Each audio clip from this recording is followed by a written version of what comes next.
Hey, you're back in the garage with TheEZGZ. Total mayhem around here all the time. I've been just really having some fun here. I'm making this, I always have to get the cart in front of the horse. So there's so many starts and stops on the following video, and a lot of fun stuff, and I don't know what it's going to edit down to. I was just going to measure the stroke on one of my valves here. This video is going to be about ratio rocker arms and the benefits and so forth, but my disclaimer is going to be the following video that you see and the things that I do to my cars. You know, this is a bone stock engine as far as I know, and it has no value to me. It's not something that I have coveted or kept special or set aside or depend on to make my car go. So if you decide to follow in my footsteps, do your own research. There's plenty of written stuff out there on this subject. It can be very controversial. I have been looking through a lot of the written information that I have, and there's more conflicting information in that than there is in the Bible. There are so many different views and so many attitudes and know-it-alls and people out there. I've known about these things for 30 years because these books that I have, that's when I was getting into this. I'm just like you. I wanted to know as much as I could, as fast as I could, in order to make my cars perform better and be reliable. And I was just trying to keep up with a group of people that had been out in the sand dunes for years before I showed up and joined that group. I was like a tail end type guy, and so I was just trying to keep up with these guys and have some sort of reliability. And I've learned a lot since then, and I'm still learning every day, and I'm learning now. Things I'm doing now, I'm just having fun, and I'm experimenting with ideas that I've had, and I'm checking out some information. And the other thing that comes into play here is the quality of products. Now, there's a whole tribe of people out there that, you know, the sun rises and sets on old original Volkswagen parts and pieces. Well, my feeling on that is it doesn't matter anymore. This stuff is 50 years old. It's got so much wear and tear on it, and there's so many people making things, and it's always been a struggle as to how much you're going to pay for good quality parts and where you're going to find them. But I think it's pretty obvious if you look at the suppliers that have been in business longer than I've been doing this, and at the track, there's a whole generation of people that have passed on that knew about this stuff and were using it and having a lot of fun with it. But you got to remember too that people that race are just running their engines for a short period of time, and they take these engines apart to do maintenance on them, and they can observe the effects of all the different things and the abuse that they give them. If you're on a strict budget and you don't know anything about these vehicles, proceed with caution and do some research. Now, it looks like this storm is coming this way. I just got a call from some friends of mine. Said they were going to go have dinner at one of the Sonic drive-ins at the south end of town, and I really could use a lawn watering, and I think the only way to guarantee that is if I go in the tub buggy. And what the hell, it's only water, right? So this video is about ratio rocker arms. I'm going to show you what I've got and what I'm doing and why I'm doing it, and so let's get started. Enjoy.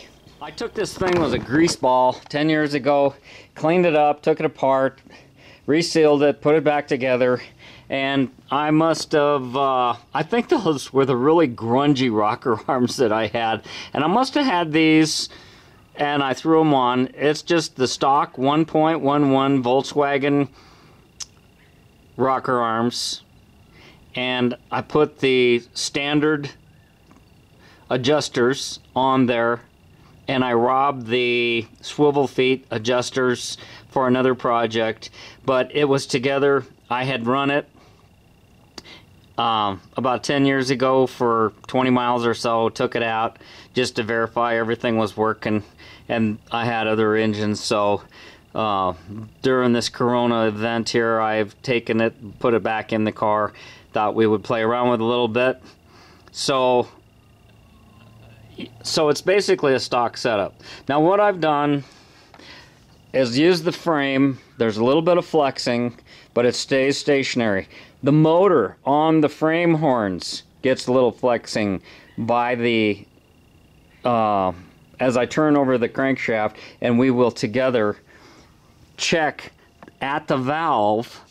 We're going to check how far the valves travel. I'm sitting right on the edge of the valve itself, so nothing else comes into the equation. It's either fully closed, and we will see on the gauge when it's fully open. What you have to do is preload the dial indicator to make sure you have enough travel to extend out, and then you take the outside edge of this, just like on the dial indicator, and you zero it out. We're going to go over there at the table and we're going to look at that as well. But I just want you to see this, and I'll turn you back on as soon as I put you on the stand here so that you can watch the gauge.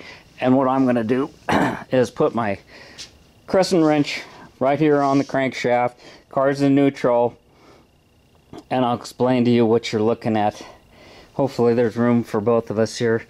I need a camera girl. That's all there is to it. I'm taking applications. Anybody interested, apply down in the comment section below. Alright, here we go. Now, as I push down on the engine, I'm just putting pressure to turn the crankshaft over, and you can see that the needle flexes a little bit. Make sure I've gone. Okay, so basically we've got it zeroed, and if I push on anything or touch the car or anything else, since I'm not attached to the engine, I'm attached to the frame of the car. That's the best I could come up with. So it does return back to my zero setting. So let's just go from there. We're going to start turning it over. Okay, there's one. There's two.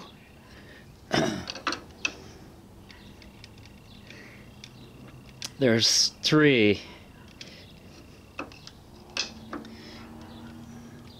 Now you want to go past it and then come back to it. Now we're right on the tip, the heel, not the heel, the tip of the cam lobe. So basically we've got 310 thousandths travel at the valve. Okay, now let's put some new meaning into that. So you saw what we did. It's very labor intensive to do that on every single valve. Well, actually you only have to do it on one side of the engine, because as you all know, although we have 8 valves in our 4-cylinder engine, we only have 4 cam lobes. That's because each one of these cam lobes does double duty. On each lifter sits, rides, and wears on one side, and then the other side of the engine wears on the other side. What you do is you'll take, well, I just did this one. We were just looking at an intake valve. So the 2 center ones are going to be the, where are you? The 2 center ones are going to be the intake, and the 2 outer ones are going to be exhaust. If it's worn on one side, it doesn't make any difference whether the other side's perfect. It's still off, and it's just futile to be trying to hop up and add performance parts to an engine that got this much wear on it. Now this isn't the camshaft out of that engine, of course. This is another camshaft. This is a stock Volkswagen camshaft that is worn out, and I don't know why I keep this stuff, but I do. And it's got the 3 bolts. Probably I'm saving it for the cam gear. Anyhow, let's stay on track here. Okay, so we're trying to figure out what our lift situation is. Okay, So what we're going to do is we're going to measure the base. And the base is anything away from the top. It's 180 degrees apart. If you go 90 degrees and then go end to end, which we'll do, then you'll get the lift, the height. Okay? So first we're going to start with the width. And we're going to not going to put it on the center. We're just going to put it, and we're going to make sure it's in the right spot. And we're going to use our excellent feel. You could do this with a micrometer. You could do this with something digital. Be a lot easier for me. And what I'm getting here is 1,235 thousandths. 1,235 thousandths. I should probably write that down. 1,235 thousandths. Okay. Now we're going to measure the long ways from the heel to the nose, I think is the proper terminology. And you want to move it around and find the high spot, and that's 1,502. 1,502. So we plug into our calculator and we say 1,502 minus 1,235 equals 267 thousandths. Now, because these engines on the later model stock rocker arms were 1.11, the early 1200s were 1 to 1. Then they came out in 66 with the 1.11. So we're going to say times 1.11 equals 296 thousandths. We're just going to round it off right there. Okay, so if we were to put this camshaft in the car and you do the math, it should get 314 thousandths lift, but this one is only going to get calculated 296 thousandths minus 6 thousandths for your valve lash, and that would be 290 thousandths. So I'm looking at these and I don't know, I got my dial indicator set up. I hope I kept that video, and I measured the stroke of the valve at the valve, and this camshaft is got some serious wear to it.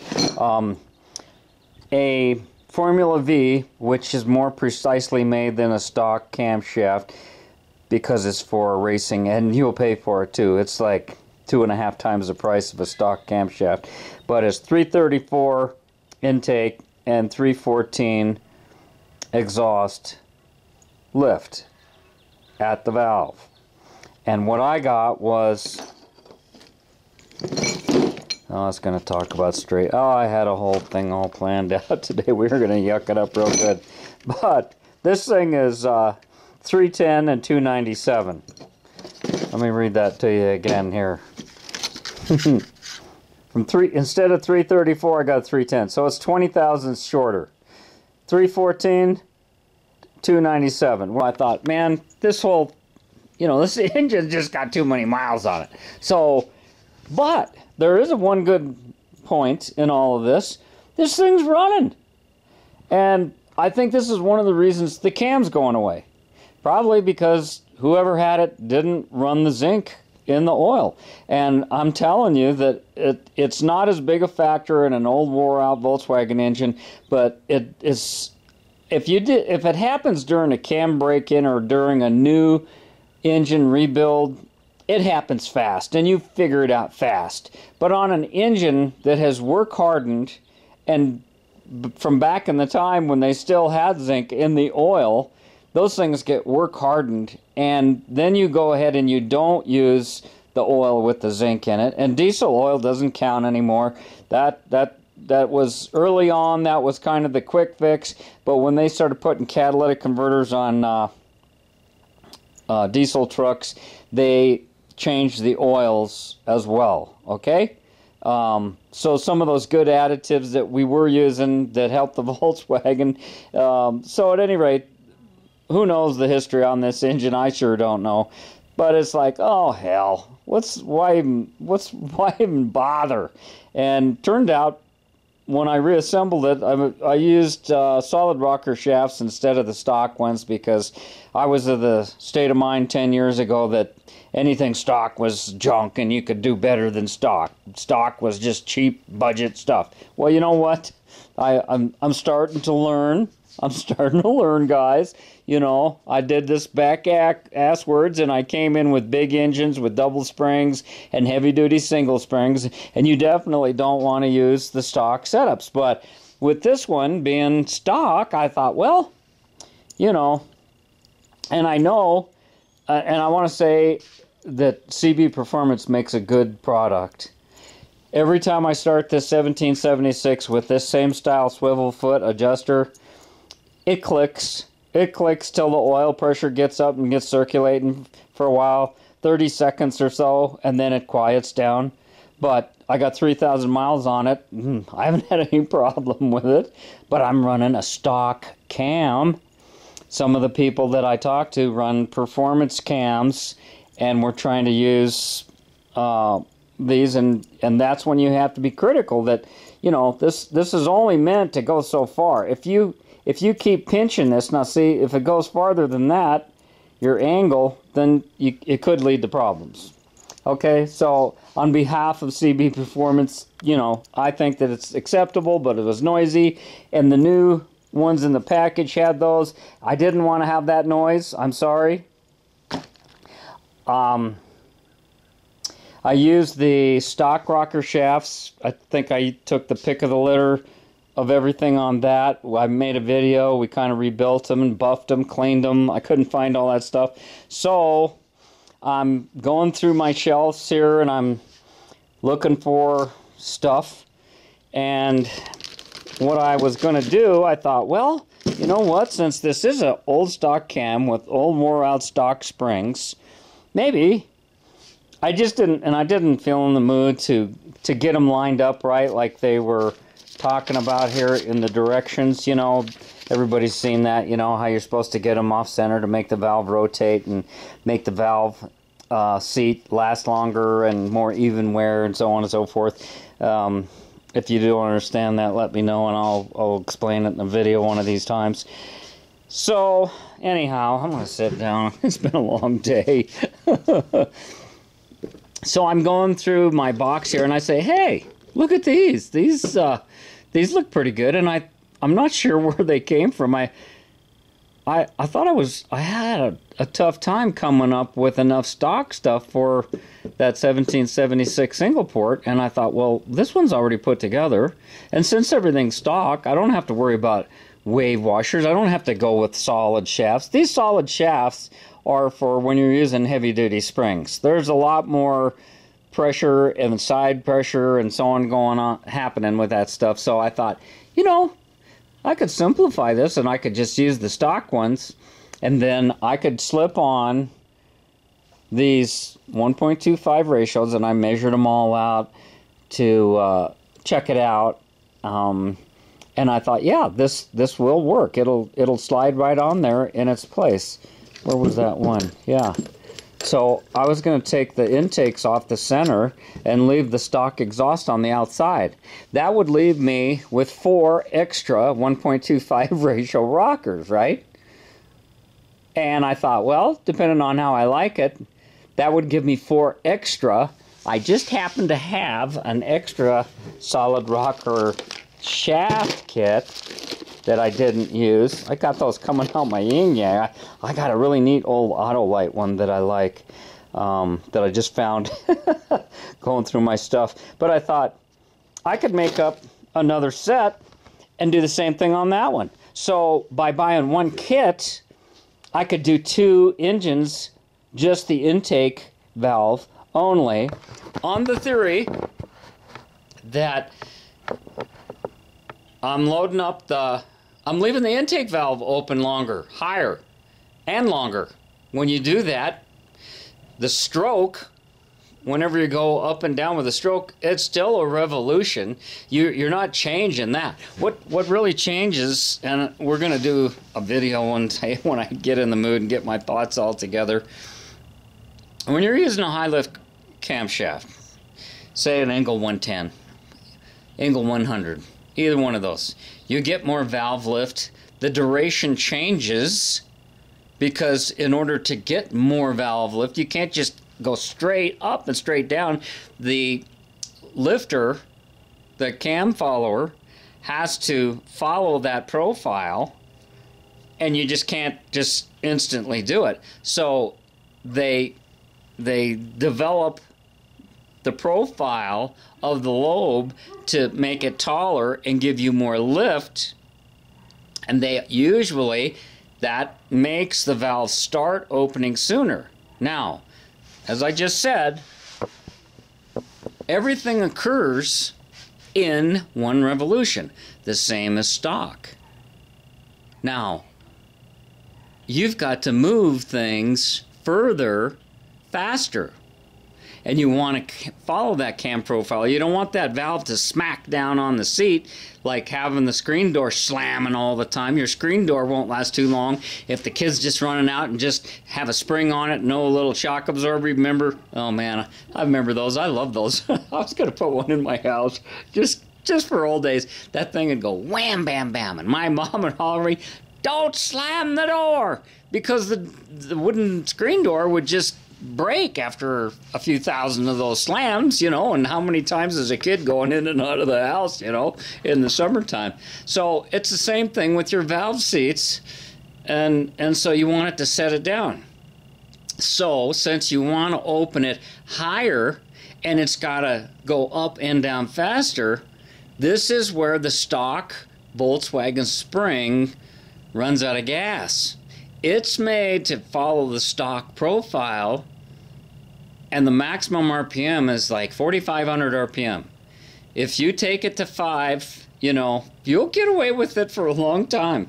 In the old days, in the 1200 series engines, they had problems breaking the heads off exhaust valves, and you know, that was back in the days of Okrasa, when Okrasa in Germany made performance parts for those little 1200s, and they made the Judson superchargers. They had all kinds of little speed parts, and that was when Impy was the real pure good stuff just starting out. I forget the guy's name, but you know, that was in the 50s. And then into the 60s, that was the Impy era, and that was the Okrasa was king, and everything was German, and guys were modding the heck out of stuff. And then as the 70s came along, and they came out with the dual-port head, the United States, everybody saw the opportunity to get in the game here. You know, hey, now we've got a racing class, and now there's a big need for performance products for these new engines, 1600s, dual ports, and so a lot of people were coming in hard, and it was competition at the track, it was competition at the store, because these guys were so contradictory, and I got so caught up in the middle of that stuff, and I didn't have nothing to do with it back then. I came in, you know, ass backwards at the end of the 80s, and so I'm picking and choosing what I think is right, and picking the person who I want to believe in. And I got to the sand dune and started preaching the Bible, and these guys put me in my place and shut me down so many times. It was humbling. Because they didn't do any of that stuff, and their cars ran better than mine, and they had longevity. They worked just fine. They didn't do any of that cooling stuff, and no. They used the old 4.1 heads, and those cars ran. 2180s? Oh, you never use a 2180. 1835s and 2180s, that was a big thing. I don't really know, because I wasn't interested back then, how that started. You had to cut the cases, so the liners must have had a bigger OD, but they got that 92 piston. Maybe some manufacturer, because you know that's what happens a lot of times. They don't every single company, especially aftermarket.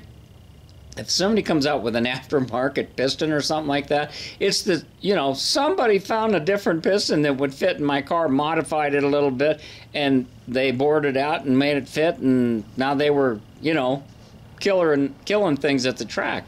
So this has always gone on through the racing and stuff, and it's exciting to look at the history and see how it evolved, and even to this day, you know, I mean, back then, you know, guys like Fat Performance and Gene Berg, you know, it was the 88 slipper skirt piston.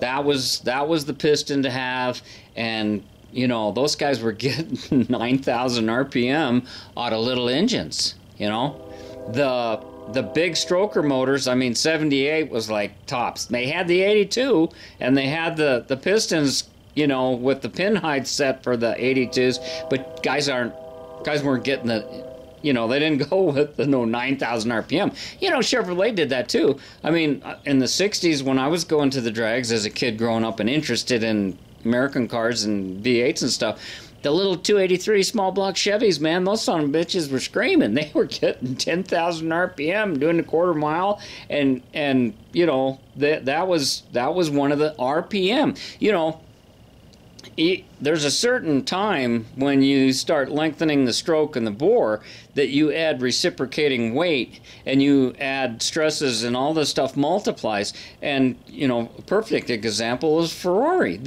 They had 2-liter engines that were 12 cylinders, little bitty pistons, and they're turning like 18,000 RPM. I don't know back early in the day, but you know, they were winning all those.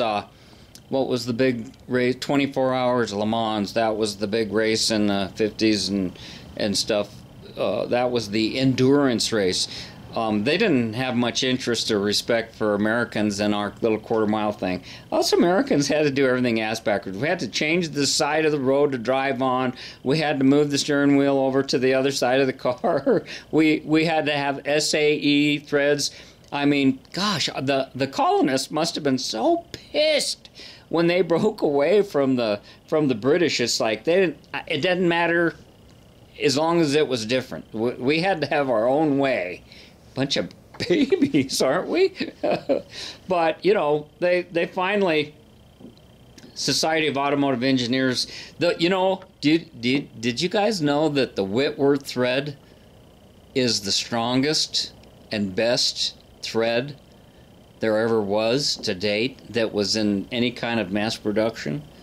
The British Whitworth thread. I remember the British motorcycles, the Triumphs and BSAs and stuff. None of our wrenches really fit that well, and they were difficult to work on because they had that Whitworth thread. And it was an international deal because the whole planet was trading with everybody, and stuff was getting made different places, and this became a real serious problem. And so the Society of Automotive Engineers was established, and they had a vote, and Britain lost, and it was metric and American. Those were going to be the two acceptable threads, and the SAE American has the coarse thread and the fine thread. So does metric. You got the 1.50, 1.25, 1.75, you know, but anyhow, I thought I'd throw that in there. You know how my mind wanders. So anyhow, I'm looking at this, right? And with this 1.25 CB Performance rocker, the adjuster's on the same side as it always was. It's on the spring side, okay? And so I got through here and I thought, well, I'm just going to build a stock setup instead of going through all the trouble.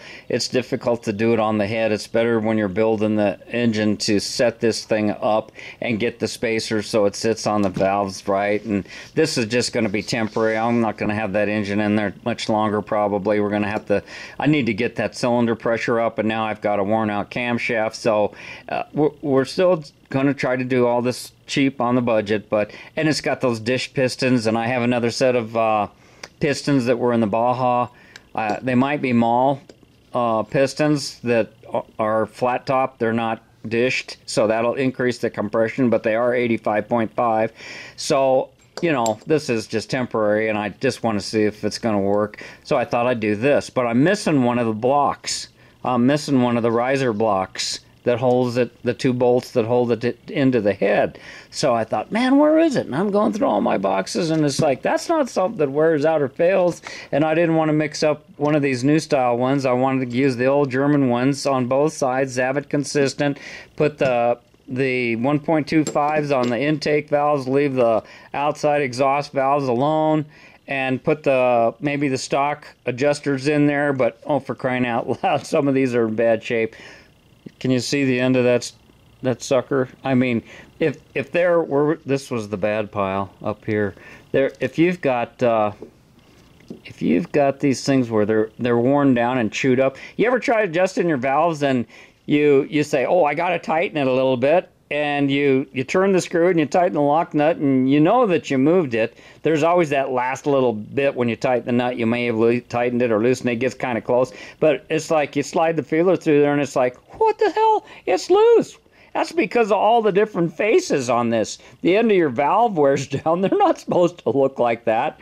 And this one's all cockeyed to the side, and that's where the wear is. Your valve, the tip of the valve wears out, and these wear down, and yeah, so that's what that is. So I was just trying to decide if these were too hard that I couldn't do it with some memory cloth, or if I could do it on a you wouldn't want to use a coarse grindstone, maybe a paper disc or something, and maybe just sort of clean up the end of that. So, but I don't know, I suppose you could put it in a drill without damaging the threads real lightly and kind of buzz it up against a grinder and kind of, you know, cone it. You know, it shows the picture here how that has kind of a little curve to it. You know, this side's the valve, and then you want it just a little bit off center.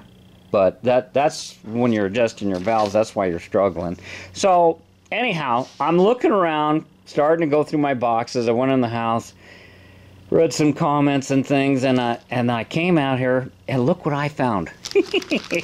Holy shit!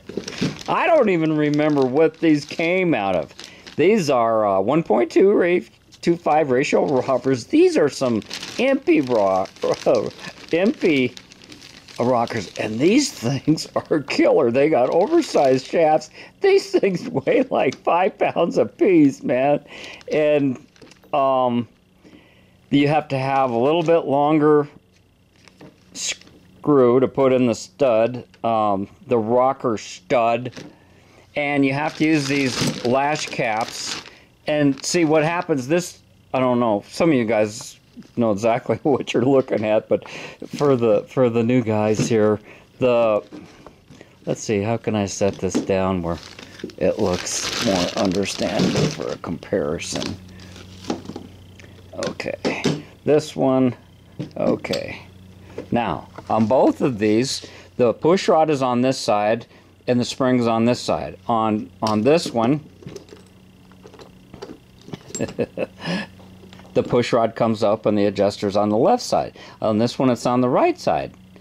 That is all about your, and look at, instead of using a tip like this going across the end of the valve, you're moving it farther, you're sliding it. So look at that gorgeous shoe that they give you to slide back and forth across the end of the valve. Now, so you don't screw up your valve, you get these little lash caps. And they were in the bag too. I don't remember what I had these things on. But you take these little lash caps, and these fit over the ends of your valves. And that prevents the tip of your valve. A lot of times you're using stainless steel big valve heads, and this swishing back and forth on the end of the... This is a different material than the stainless steel. It's harder. And normally when you use this kind, you have to shorten the push rod, and you have to make a custom length push rod. And I might even have some of those, but they wouldn't be aluminum. I forgot about that. Yeah, you have to have you change the when the valve is at half lift. It should be 90 degrees to the center of the shaft. It should be 90 degrees so that at half lift you're halfway there. Otherwise, you're not going to get the correct ratio.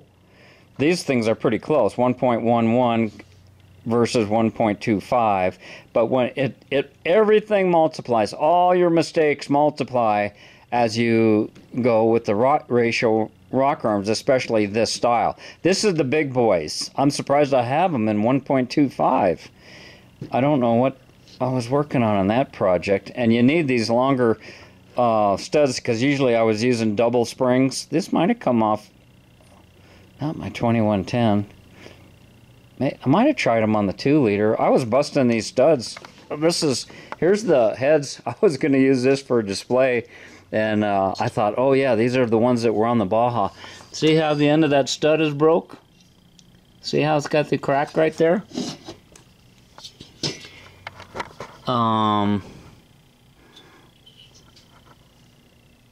This one isn't. I don't know where the other head is of this. This is 85.5 and this is for the 90.5. And was it just the one? The other one, both of them were broke. That was like, man, I was going through them left and right there for a while. I think my springs were getting soft. Built that 2-liter, and I thought I had a stock cam, and I had 535 thousandths lift with the single heavy-duty springs, and I was just busting stuff left and right. This used to be my head working station. You know, it's like I get nuts like this, and here's my test springs for calculating stuff. That way you can put this on your head instead of having to work with the heavy duty ones. Are these heavy duty or those stock? Yeah, these look like heavy duty singles. Yeah. That's good to know. The stock ones have a little beehive. They're closer together at the end that goes to the head. Oh, sometimes I leave that stuff up here just for souvenirs. Yeah, I just don't have the energy to do all this shit. My house became an emergency last year, and it's always one of those things I'm going to do it. But now that we got locked down and I'm not seeing my girlfriend and I'm not going to yoga classes, not doing anything, and I'm getting into this stuff, and that's why we're doing this together. And I'm remembering stuff. It's coming back to me. Here's some straight cut cam gears. These are neat too. This is another trick that we could play with. See how those holes are slotted? That holds that on. You can change the timing of your camshaft, and just a few degrees, But if you put those are usually for. This isn't bad. These are Gene Berg's. These were an old set of Gene Berg ones, and I have the extra set of washers for these. Yeah, the Magnums. Some people say it creates harmonics and they'll kill your valve train, but I don't know if that's true or not. There's very little wear, and these are like, this one's like 20 years old. That's my out of that block that I use for all my teaching videos. And I have the eccentric washers, and I know it works because I had a 2-liter Pinto buggy, and there was a hill in Utah, Sand Mountain. It's near the town of Delta, Utah. It's actually a dune area called Little Sahara. It's a pretty cool place to go. They have all these little dunes on one side, and then they have this great big hill. They call it Sand Mountain, and we used to rip up that thing, and it's like there's just you couldn't get enough of a run at it at the bottom. You could get plenty of a run, but we'd usually like hit it hard in second gear, and then it kept getting steeper and softer, and you'd like jam it in first to finish climbing to the top. And I had that Pinto buggy, and the front end would come up. It would wheelie when I'd hit that second. It's a tricky thing of gear ratios, tire pressure, engine horsepower. You need enough ground speed to keep moving, but those long hills will challenge you. And I remember having one of those adjustable timing gears on that overhead cam Pinto engine, that 2-liter Pinto engine.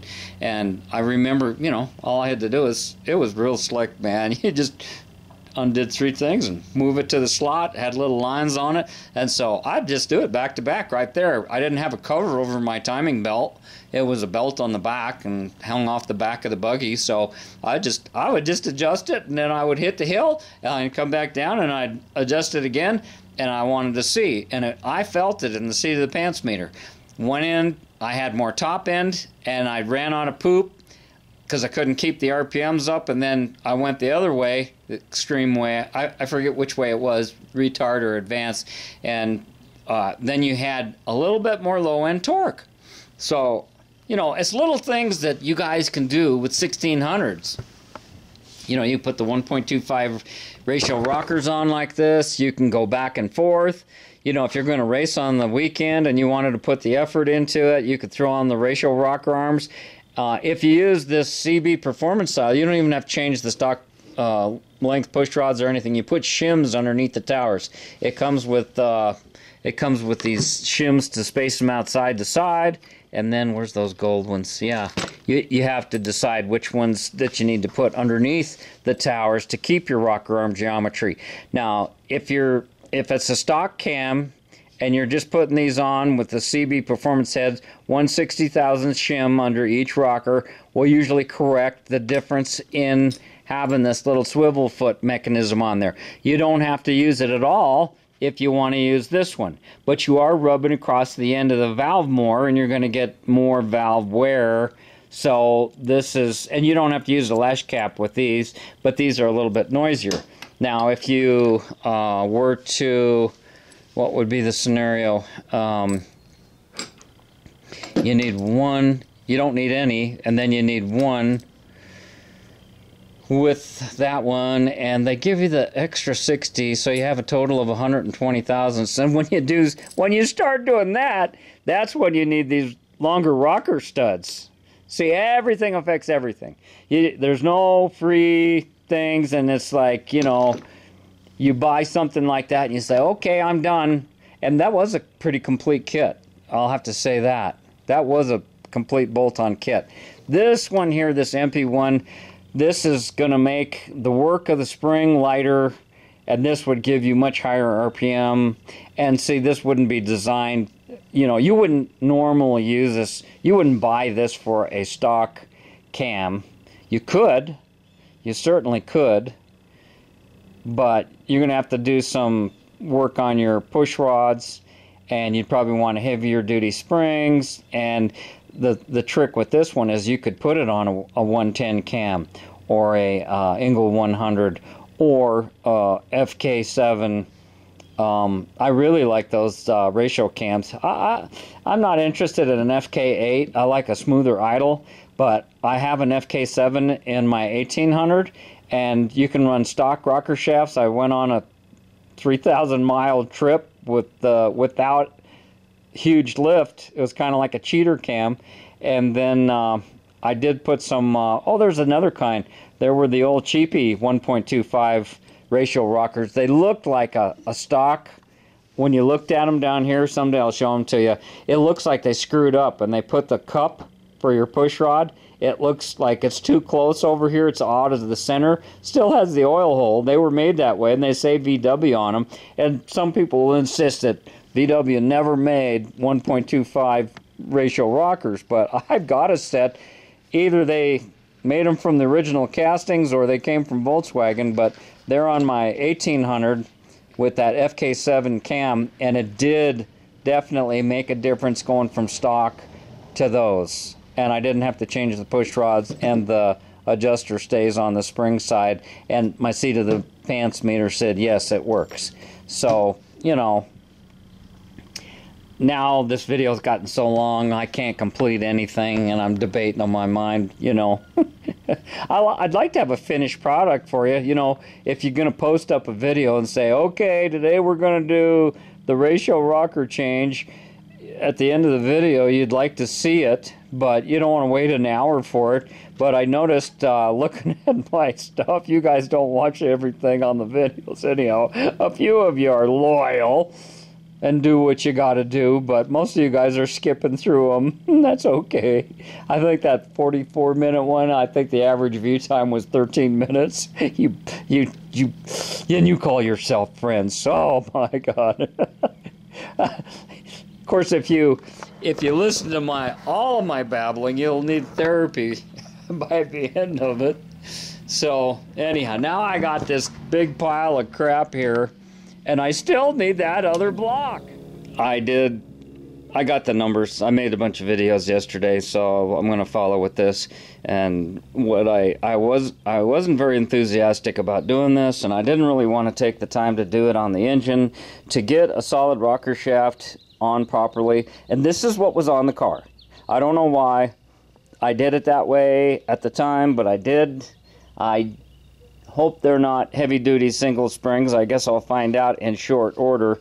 But to do this properly and not have a clatter box, you need to measure up. And, you know, each Volkswagen, there could be a few thousandths where the stud's off. So that's going to affect your spacing between here and the way it sits on the head of the valve. Now, it occurred to me, what did Volkswagen ever do to make sure the valve adjuster sat right? So I don't know if you can tell by the color. See, this is the 1.25 on the two intake valves, and then I'm just going with the stock on the outside.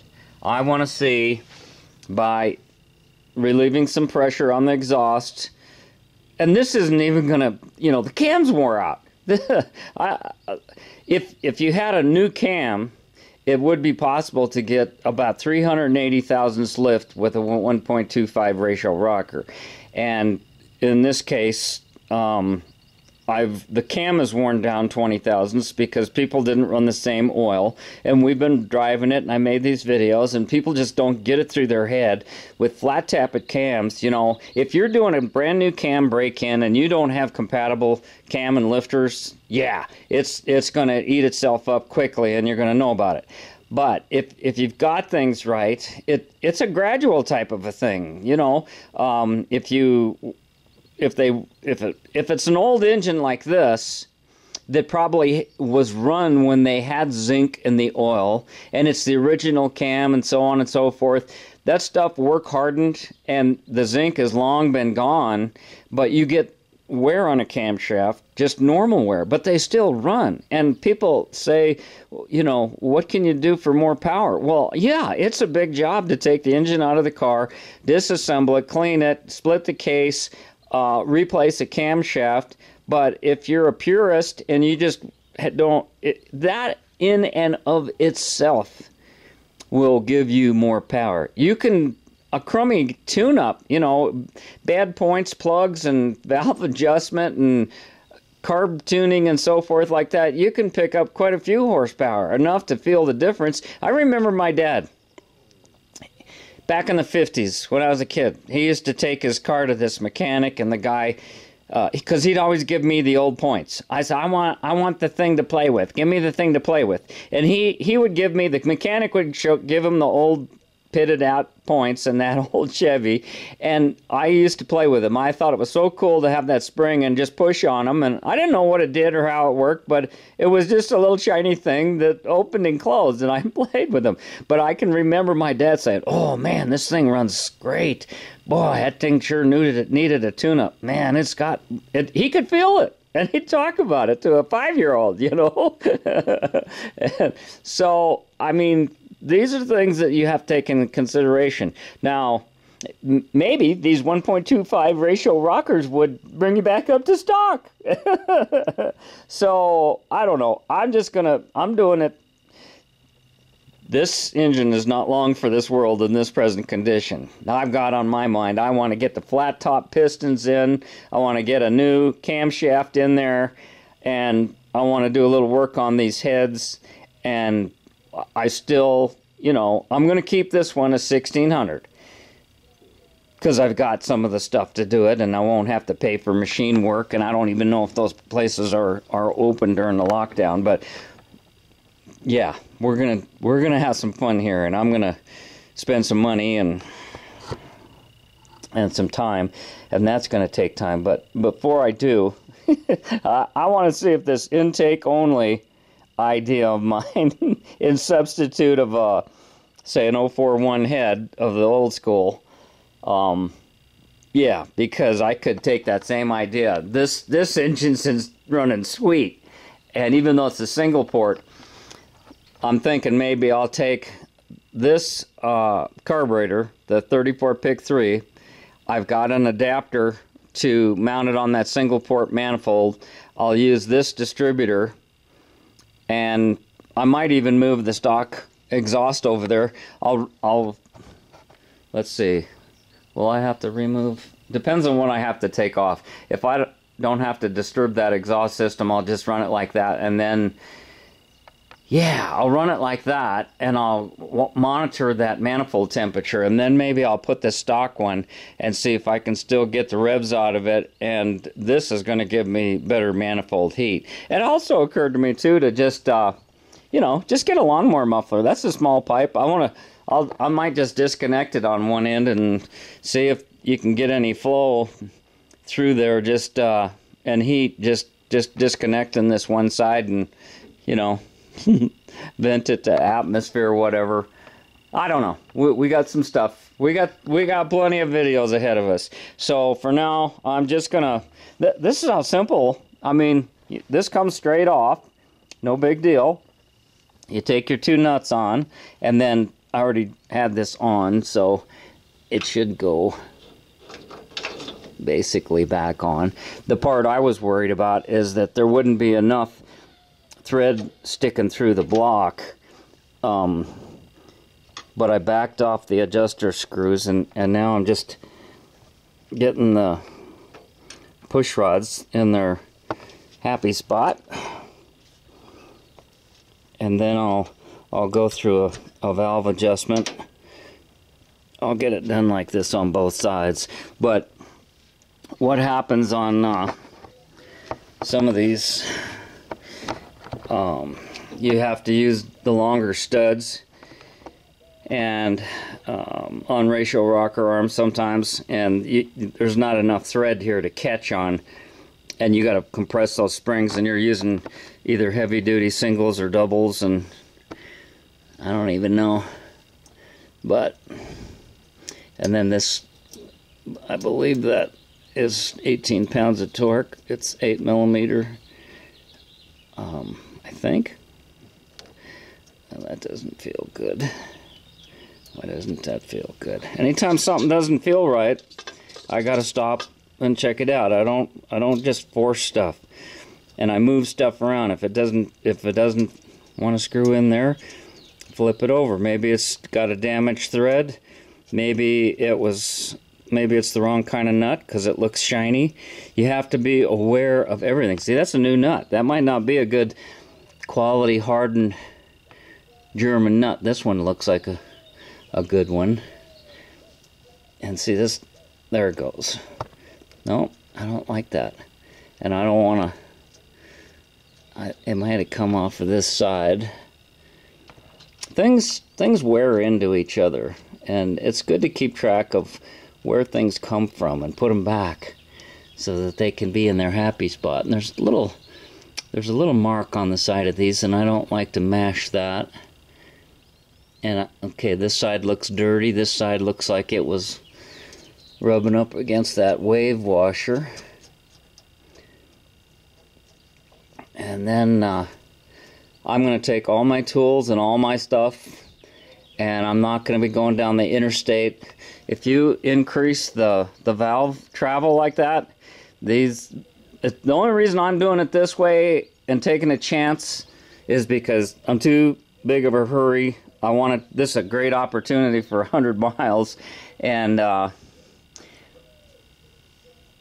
it's all stock stuff, and that's kind of what we're trying to do here. Simple stock stuff that you guys can do. Those wave washers and stuff, you know, a lot of people really recommend just going to solid rocker shafts, but you're going to find they're going to be noisy. They're going to be noisy. That's for sure. Kind of working one-handed here.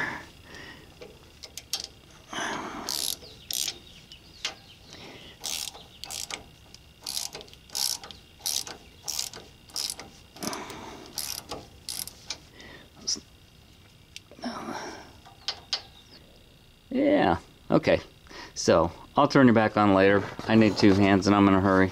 I'm going to do the same thing the other side, get this thing running, and then we'll get on the road. But I just kind of wanted to give you an overview of what's going on and help you with some ideas on making some improvements cheap on stock stuff.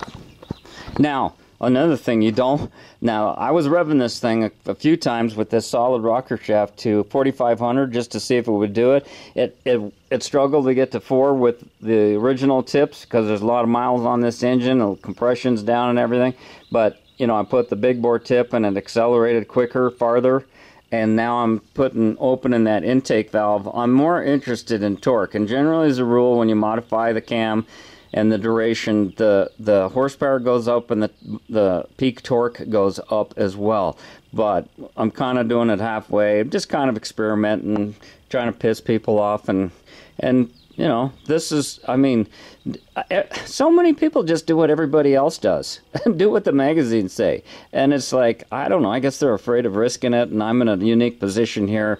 And this isn't like a high dollar fresh motor that I just built. You know, I'm not experimenting on a $3,000 engine. This is something that I don't know even where it came from, and so it's no great loss, and I plan on getting into it anyhow. So I'm a little bit more relaxed, and I can see why people would be a little nervous about trying something totally different. The only thing that would happen here, if I had a failure on this valve train, it's going to end up in the valve cover. I'm driving the car. I know what I did. I'm listening for it. The car will start missing and sputtering and doing different weird stuff, and I'll immediately shut it off. And I busted these clips before, and the rocker arms have moved over and been pushing on the side of the retainer instead of being on the end of the valve. And oh, that just sounds terrible. And you'll know it right away. And if the pieces break, usually they fall off down here. And if they did get in a tube, if they were missing, if you take all the pieces and you don't have full circle for one of those washers in there or something, it would probably be the wave washer or the clip or something like that. One of the clips break. Those things wear down too. You know, make sure you have all the pieces. And even if they do get into the bottom of the engine, it's at the bottom of the engine. It's going to fall out the push rod tube holes above the lifters, and it's going to end up on the bottom of the crankcase. But I'm running a stock screen in this one, and so it won't get picked up and pulled into the pump, and probably not enough turbulence, and this engine's coming down apart pretty quick anyhow. So yeah, you okay with that? All right, I knew you would be. So all right, here we go. Talk to you later. And what did I forget to do?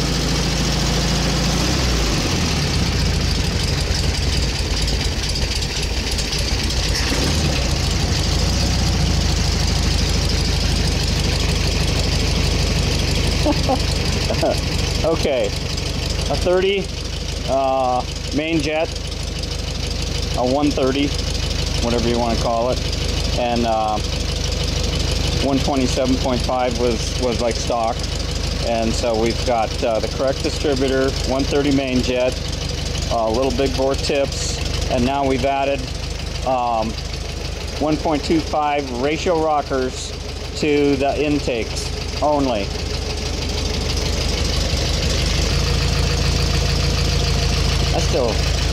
I still hear something. You want to take a valve cover off while it's running? My dad's old Ford, that's how we used to adjust the valves with it running. And the feeler gauge looked like it too.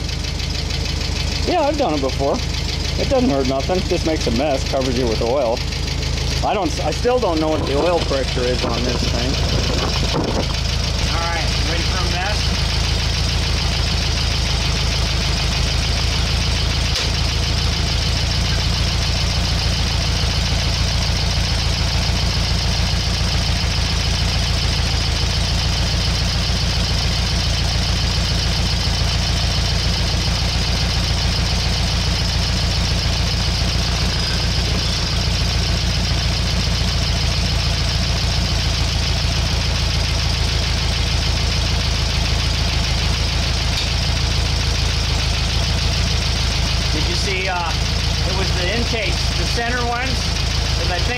where the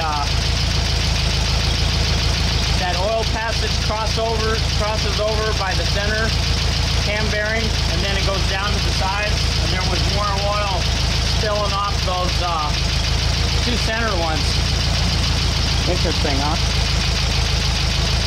I'm going to do the same thing the other side, so I'll turn you back on when we get on the road.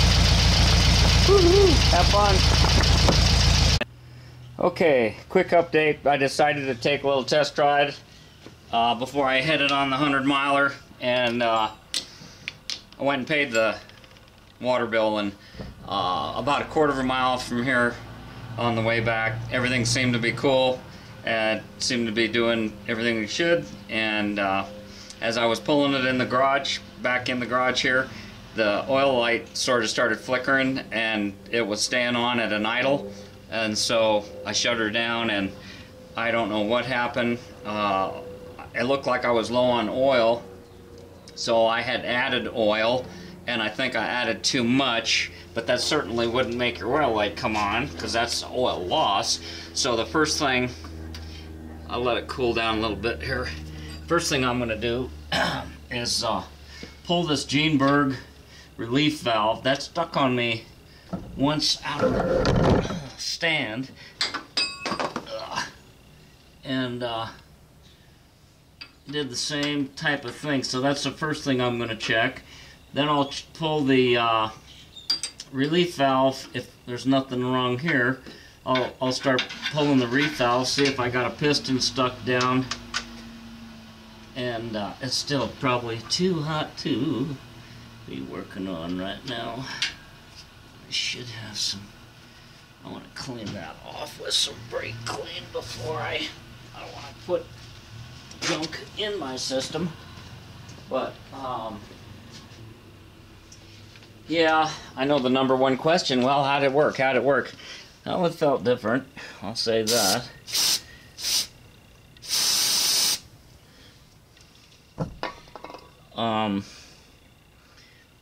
I'm gonna leave it in. I need to, you know, some of this stuff, it's always your imagination. You think you made an improvement, and that's half the fun of tinkering, isn't it? You know, thinking you're doing these super cool things. But, like I say, you think having all this oil stuff in, I took it up to 4,500, and I've been refraining from doing that just because it is an old engine. Now there should be a spring and a ball.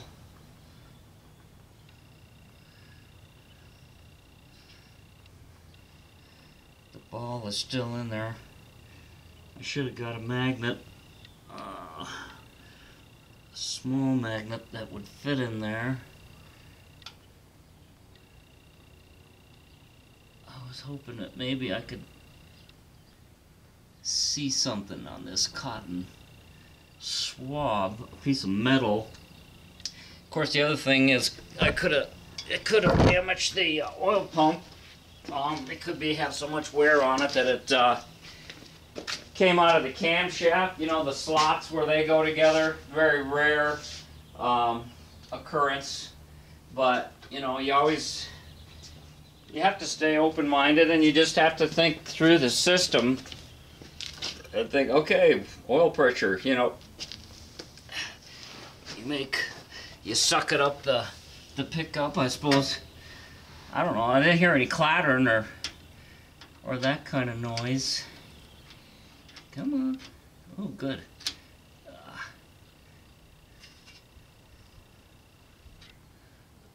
don't know what's good about it. Where's the ball?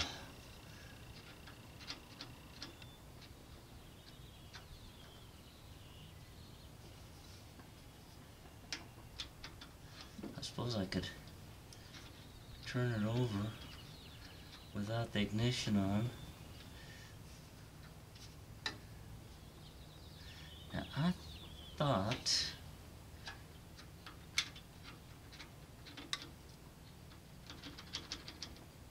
it's just a ball bearing, and this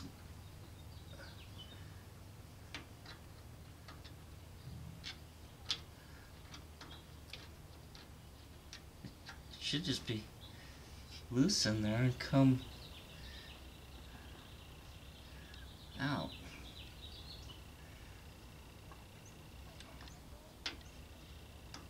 Yeah, there's going to be some purist out there that's going to say, hey, you should have left it alone. It was stock. It was running just fine.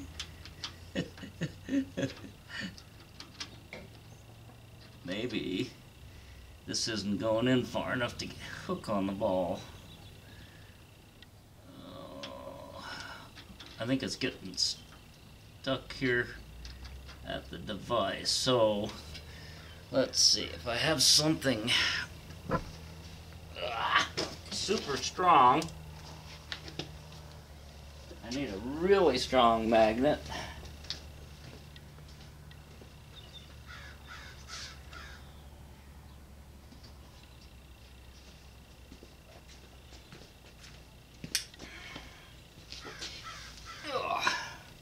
We'll put 2 magnets on this screwdriver shank and see if, well, that's definitely magnetizing it.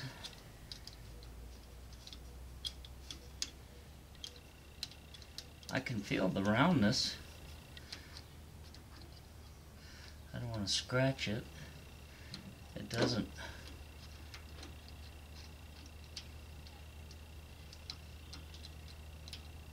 Isn't it? Huh. There it is. I got it. It worked, guys. Look at that. Ha ha ha. Yeah, old TheEZGZ still got it. Whoo, whoo, that's a hot ball. Ha ha ha. Now, I'm gonna stick. I hate sticking this in there, but if anything pushes, it should push it through to the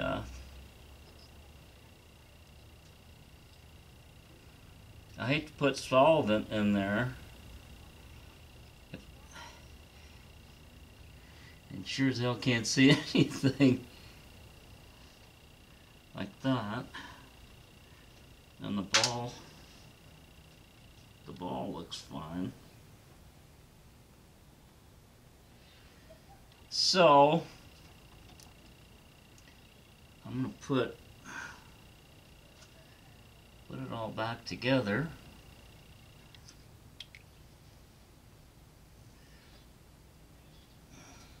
Seems like the last time I did that, I didn't find anything either, but I brought it home and I took it off and I put something else on there when that happened to my sand car, and then evidently when I was making this full flow I needed a cover, and that's probably the only thing that I could find that would allow me to connect the hose. And so there's really no seal on that, it's just a lot of pressure. So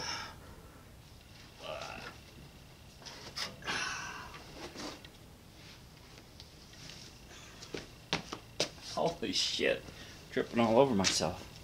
Did I bump you off there? Did you see all that?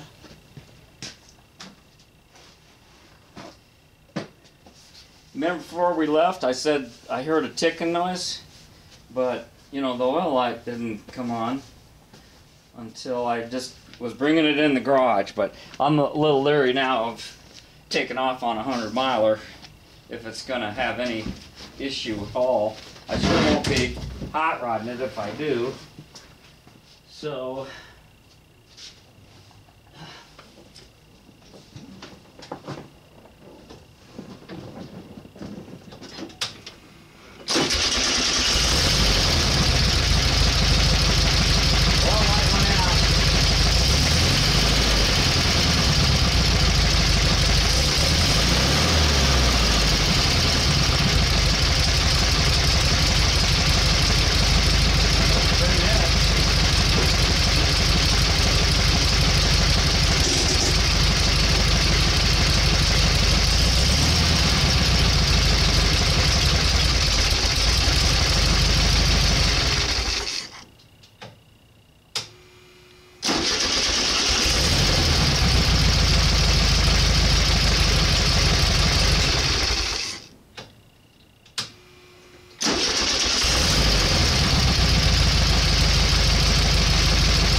just power, right? And when you start looking for power, you start playing with fire. So I put in the emergency brake on and got the RPM down, and the light would go come on, and then it'd go right back out as it came up to idle. And putting those rocker arms on didn't even seem to affect the idle.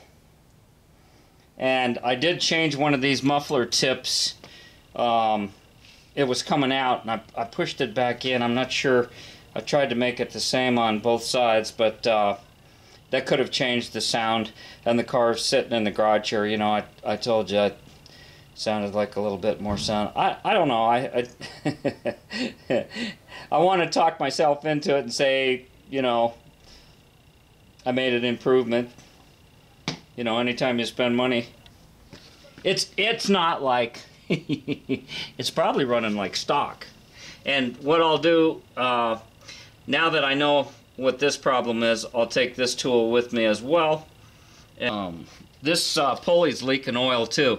I thought I had an oil leak down here, and I almost pulled this thing off to see if it was the kind that didn't need a sand seal. And I do have end play. We were talking about that at one point.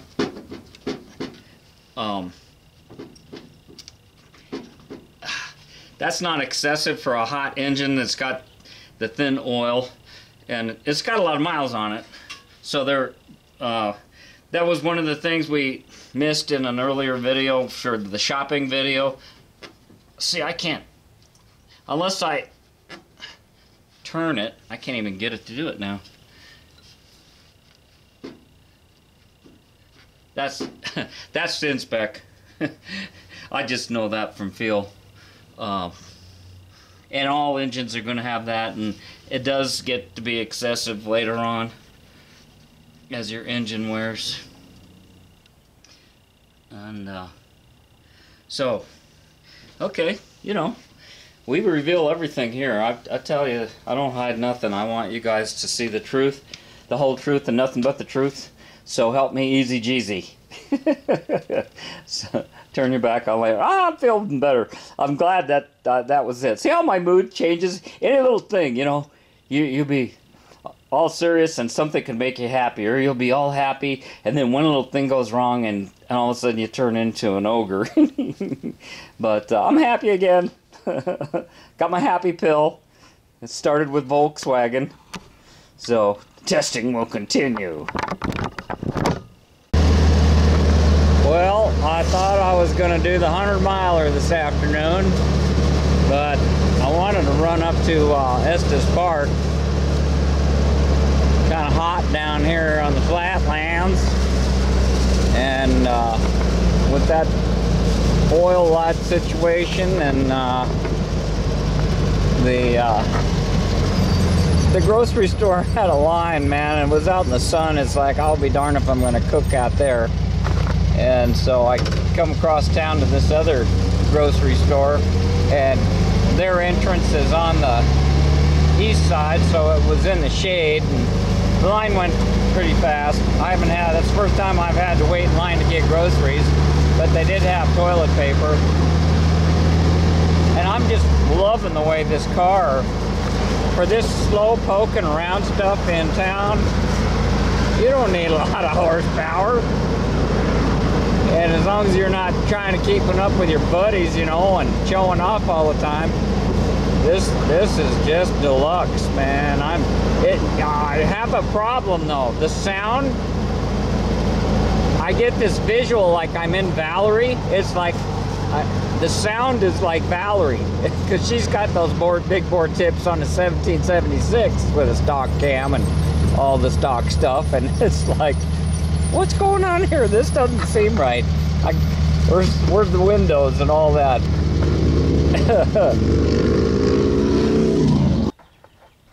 Okay, so this is the next day after the installation, and I want to see, this would be after I installed the 1.25 ratio rocker. This is on the intake valve only, and there is some flexing here from the location the give in the frame. 100, 200,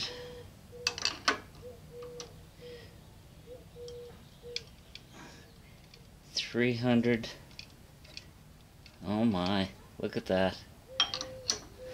I want to go past it.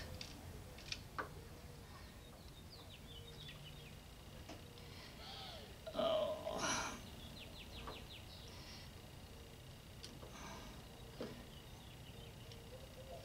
My goodness. This is I'm trying to get it on the nose of the cam, which is narrow, and it's being magnified by the ratio rocker arm, I think. Going back and forth. I think that's about it right there. There was some flex there when I caused it to go down, but let's call that. So 351, 2, 3, 4, 5. 355. Okay, 355. So with the standard 1-to-1, it was 310, and it's come up to 355. And a brand new one, ideal conditions, would be 314. So what my efforts entail here is I'm trying to regain some of the camshaft that has worn away. This is an older engine that has low compression. They have low oil pressure. It's an old engine, but by adding these ratio rock arms, 1.25, and do not attempt to do more than that without increasing your spring tension, and there's a lot of other things that could come into play here. So yeah, so I've got a higher lift cam than the factory stock, and it doesn't affect the idle. As a matter of fact, I can feel a little bit more pep in the seat of the pants meter. I did not do it on the exhaust valve. I only did it on the intakes because I'm on a budget, and I'm hoping that this would have worked out, and I see that it has. I'm just gathering more data, and I want to go meet these guys at the Sonic. So it's just I'm just sharing with you, and I'm pretty pleased, pretty excited about that, because I buy in one kit and I can hopefully do 2 engines and get similar results. I don't recommend that you use the stock rocker arm assembly, those wave washers and clips that hold this thing together. I wouldn't just do a modification like this and get on the interstate and head out of state, is what I'm saying. I might as well have a hinge on this valve cover. But I'm going to push it till something breaks. I'm going to keep doing my mods and experimenting until I break something. I have the luxury to do that. I'm not trying to be an egomaniac here. I'm just collecting. I'm just having fun and passing time and passing it on to you. There's a lot of new people out there, like I said before, and they are trying to learn, and there's a lot to learn. Obviously, technology has changed so much. I mean, modern cars, you got variable valve timing. You can, advance and retard the timing. Man, you can do so many things nowadays. But this is old school on old equipment that's seen better days for sure. But I got a smile on my face the whole time.